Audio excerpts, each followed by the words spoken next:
Eixo, bideo honetan Moodleen web orri baterako lotura nola egiten dan ikusiko dugu.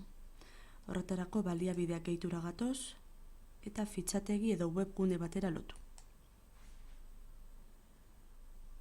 Betiko moduen izena ipiniko dugu. Idatziko dut GeoGebra. Laburpena be idatzi liket. Eta hemen idatzi biko neuke webgunearen URL edo helbidea.